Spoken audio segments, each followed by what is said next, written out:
नमस्कार दोस्तों, एक बार फिर से स्वागत है आपके अपने चैनल इंडिया क्राइम एक्सप्रेस में। जी हाँ, इस समय हम लोग जनपद गोरखपुर के गुलरिया ग्राम सभा गुलरिया में मौजूद हैं, जहां पे कल के डेट में ग्राम प्रधान राजेश निषाद के ऊपर गांव के ही एक ग्रामीण जीतन भारद्वाज ने आरोप लगाया था। उसी आरोप का खंडन करने के लिए आज राजेश निषाद जी यहाँ पे उपस्थित हैं। उस आरोप का खंडन करेंगे और बताएंगे कि क्या पूरी घटनाक्रम रही है और क्यों उनके बारे में विवादित बयान किसी ग्रामीण के द्वारा दिया गया है, ये भी वो बताएंगे और उस आरोपों का खंडन करेंगे। तो इस समय हमारे साथ राजेश निषाद जी जुड़ रहे हैं, उनसे बातचीत करेंगे और पूरी जानकारी लेंगे कि क्या आखिर पूरा प्रकरण रहा है। राजेश निषाद जी, बहुत बहुत स्वागत है आपका हमारे चैनल में। क्या मामला रहा है कल के डेट में? यूट्यूब पे एक वीडियो वायरल हुआ, हमारे ही चैनल के माध्यम से हुआ। आपके गांव के एक व्यक्ति जिसका नाम जीतन भारद्वाज है, उसने आपके ऊपर आरोप लगाया है। आपको बहुत बहुत मैं धन्यवाद देना चाहता हूं। जो बयान आया है जी जी। वह बयान 1% भी सही नहीं है जी। और पूर्व में भी 7-8 साल पहले ही वो जमीन रजिस्ट्री कर चुका है छोटे भाई के नाम से। आपके छोटे भाई के नाम से? जी। 7-8 साल पूर्व? जी, उसका दस्तावेज है जी। रजिस्टर्ड मामला है। जी। इसमें कुछ विरोधियों का चाल है। जी। अगर जो सत्य है तो मैं माननीय मुख्यमंत्री से मैं हाथ जोड़कर निवेदन करूंगा, इस प्रकरण को जांच करवा लिया जाए। जो सत्यता है उसके खिलाफ कार्रवाई होनी चाहिए और जो आरोप लगा रहे हैं मेरे खिलाफ जी। वो सब विरोधियों पार्टी का एक साजिश है। मैं इसके पहले कुछ बयान दिया था। जी। उसी तरह से कुछ उस दल के कार्यकर्ता ने जी। अपने दरवाजे बुलाकर बयान दिलवाया। मेरे पास रिकॉर्डिंग भी है जी। कि राजेश निषाद कहीं भी नहीं है इस फील्ड में। अच्छा, आपके पास मतलब पूरा सबूत? साबुत भी है मेरे पास, सीसीटीवी फुटेज है आपके और पास? पूरे ग्राम सभा की जनता भी है, 30 नंबर वार्ड की जनता भी मेरे साथ है। जी। कोई एक व्यक्ति भी अगर जो कहता है कि राजेश निषाद से घटना किए हैं तो मैं खुद को ही अपने आप को भी आत्मदाह करने में तैयार हूँ। अगर जो घटना झूठा है तो उचित उनके खिलाफ कानून कार्रवाई किया जाए और उनके खिलाफ कार्रवाई करके उनको जेल भेजा जाए। इसलिए हमारी छवि खराब करने में लगे हुए हैं। अगर जो मैं ग्राम मेरे टोले पे 1500-1400 आबादी हैं, 8 से 900 वोट हैं, एक व्यक्ति भी अगर कोई कहता है तो जो जनता मुझे सजा देगी मैं मानने लिए तैयार हूँ। लेकिन जो बयान दिए हैं उनके खिलाफ जांच करवाकर उचित कार्रवाई किया जाए। फर्जी मुकदमा लिखवाकर मेरे भाई को और हमको भी जेल भिजवाने का भी लोग कार्य कर रहे हैं, ये सत्ता पक्ष के लोगों ने। ये राजेश निषाद जी बता रहे हैं कि इनके पास पूरा पर्याप्त सबूत है, सीसीटीवी कैमरे का फुटेज भी है कि ये मौके पे मौजूद नहीं है और इनका कहना है कि फर्जी मुकदमा ये इनके ऊपर लादा गया है। और ये मुख्यमंत्री योगी आदित्यनाथ से ये भी आग्रह कर रहे हैं कि इसकी सत्यता से जांच कराई जाए और जो भी दोषी हो उसके खिलाफ कार्रवाई की जाए। अब यहाँ पे कुछ ग्रामीण, अब ये खंडन हो गया, अभी वार्ड नंबर 30 से जो कि ग्राम सभा गुलरिया भी उसमें आता है और इनकी छोटे भाई की पत्नी पिंकी निषाद इस वार्ड से पार्षद प्रत्याशी हैं और पार्षद प्रत्याशी हैं और उसी के प्रचार प्रसार में राजेश निषाद जी लगे हुए हैं। अब इनसे जो बातचीत करेंगे वो यहाँ के मुद्दों पे बात करेंगे, वार्ड नंबर 30 के मुद्दों पे बात करेंगे कि क्या पूरा मुद्दा है, क्या क्या यहाँ पे व्यवस्थाएं जर्जर हैं जिनको सुधार करने की जरूरत है और जीतने के बाद और कौन सा काम आप करने वाले हैं यहाँ पे। तो सबसे पहले इस वार्ड की दिक्कत क्या है? क्योंकि नवनिर्मित वार्ड है, नालियां, सड़क, वृद्धा पेंशन, विधवा पेंशन, विकलांग पेंशन, इन तरीके की तमाम दिक्कतें होंगी इस समय।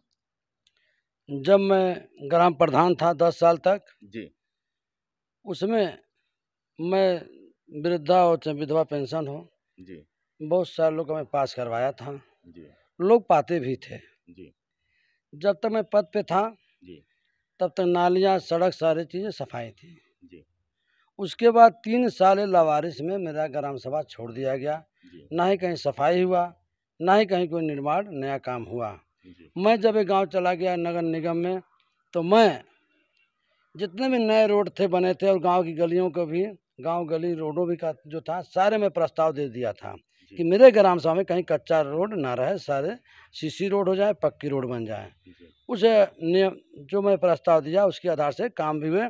अभी भी 2 साल हो गया, 1.5 साल हो गया, सब गिट्टी डाल के छोड़ दिया गया। मैं कई बार शिकायत भी किया कि जहाँ भी आप लोग गिट्टी डाल के छोड़ दिए हैं उसको काम करवा दिया जाए। अब कहते हैं कि पैसा ही नहीं है खाते में, पैसा ही नहीं मिल रहा है, बजट नहीं है। उसके बाद निर्माण नाली का हुआ, जी। तो मैं वहाँ भी एक दिन शिकायत किया। 3 महीने से वो काम बंद पड़ा है। जनता को आने जाने को भी दिक्कत हो रही है। उनके अपने दरवाजे के सामने गड्ढा खोदा गया है, वहाँ भी आने जाने लोगों को दिक्कत है, रोज आए दिन शिकायत रहता है। अब वो कहता है बजट में नहीं है, अधूरा बना के छोड़ दिया है। दर्शकों आपको बताते चलें कि पीडब्ल्यूडी का इस साल 8,000 करोड़ से ऊपर का कुछ बजट जो वापस गया है, जिसका वो इस्तेमाल नहीं कर पाया है अभी तक पीडब्ल्यूडी जो वापस चला गया है, इसके बारे में क्या कहेंगे आप?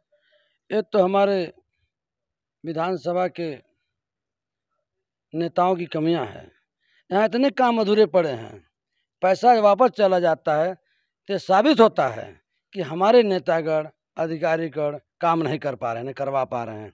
इसलिए उनको काम करने का उची नहीं है, और जो काम करने का उची होता तो पैसा वापस नहीं जाता, किसी तरह से भी पैसा नहीं जाता। इतने भी काम बाकी हैं कि कई 100 करोड़ भी देंगे तो काम पूरा नहीं होने वाला है, और पैसा चला गया तो ये मतलब है कि हम काम नहीं करना चाहते हैं, यानी सरकार ये काम नहीं करना चाहती है। अभी वार्ड नंबर 30 का ही मिर्जापुर भी वार्ड नंबर 30 में ही आता है। वार्ड नंबर 30 की मैंने एक खबर लिखी थी जिसमें लिखा था सड़कों पे गड्ढे और नालियां हैं चौक, और मिर्जापुर की वो सड़क है जहां पे आए दिन सड़क पे जल जमाव रहता है। और एक मुरला और मुंडेरा की सड़क है जो 1.5 साल से बन रही है, और 1.5 साल में आज भी 1 किलोमीटर से नीचे की सड़क 1.5 साल में अभी भी 75 मीटर अभी भी अधूरी पड़ी हुई है। 1.5 साल में निर्माण नहीं हो पाया।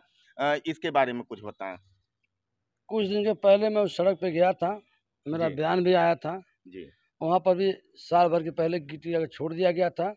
उसमें मैंने कर्मचारियों कई अधिकारियों में लोग दुर्घटनाग्रस्त भी हुए थे उसमें। संपर्क किया, जी। तो कहीं बजट आएगा तो काम करवा दिया जाएगा। तो सोशल मीडिया के माध्यम से, मीडिया के माध्यम से खबर जब छपना शुरू हुआ, तो फिर थोड़े दिन, 2-4 दिन काम करवा कर फिर उस काम को बंद कर दिया गया, कहीं बजट नहीं आया। जब कहते बजट ही नहीं है, फिर पैसा यहाँ से वापस चला जा रहा है। अब अधिकारी ठेकेदार कहता है बजट नहीं है। अगर जो बजट रहता है उस काम का, तो काम अब तक वो सब समापन हो गया होता। 1-1 साल, 2-2 साल काम अधूरा नहीं रहता। और वहाँ पर भी आए दिन उस रोड पे किसी को गिर जाते, किसी चोट लग जाता, किसी पाँव टूट जाता है, वो सब हॉस्पिटलाइज हो जाते हैं। और सारे गरीब परिवार के आदमी लोग जाते हैं उस रोड से, क्योंकि गांव का रोड है।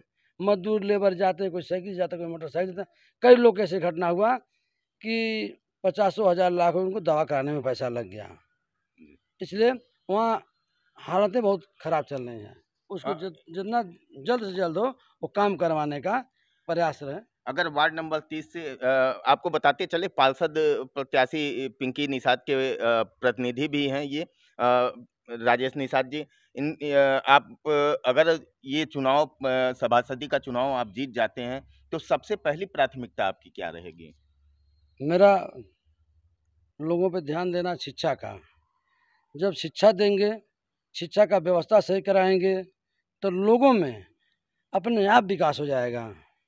तो जब शिक्षा जिसके पास नहीं होगा तो उसकी बुद्धि का ना विकास होगा, न जो सोचने और समझने का क्षमता भी नहीं रहेगा। उसके बाद में स्वास्थ्य का, जी। स्वास्थ्य जब सही रहेगा, स्वास्थ्य का भी मैं सुविधा दिलवाने का काम करूँगा पार्षद जी के माध्यम से भी। और मैं जब तक मैं पद पे रहा, ग्राम प्रधान रहा, तो शिक्षा और स्वास्थ्य पे बहुत ध्यान देता था, और लोगों में उनकी स्वास्थ्य बहुत सही रहती थी। गंदगियाँ भी नहीं करी, गंदगियाँ से भी मच्छर उच्छर पैदा होते हैं। और ऐसा संचारी रोग हमेशा समय अनुसार फॉगिंग में करवाता, दवा ववा मरवाते रहते थे, इसलिए उससे भी बीमारी नहीं होती थी लोगों को। नई बीमारी कोई, कई बार हमारे यहाँ जल जमाव भी हुआ। नाली का भी प्रस्ताव दिया, तो अब नाली तो बनना चालू हुआ, लेकिन अभी अधूरे में ही रह गया है। वो कहता भी बजट ही नहीं है। तो ये हमारे साथ जुड़े हुए थे राजेश निषाद जी, जो कि पार्षद प्रतिनिधि हैं, जो कि पिंकी निषाद जी हैं, जो पार्षदी लड़ रही हैं, यहाँ से वार्ड नंबर 30 से लड़ रही हैं, और वो भी निर्दल लड़ रही हैं। चुनाव चिन्ह भी आवंटित हुआ है। चुनाव चिन्ह क्या है? इमली है। चुनाव चिन्ह इनका इमली है। और हमसे बात कर रहे थे राजेश निषाद जी। बने रहें हमारे साथ, देखते रहें इंडिया क्राइम एक्सप्रेस।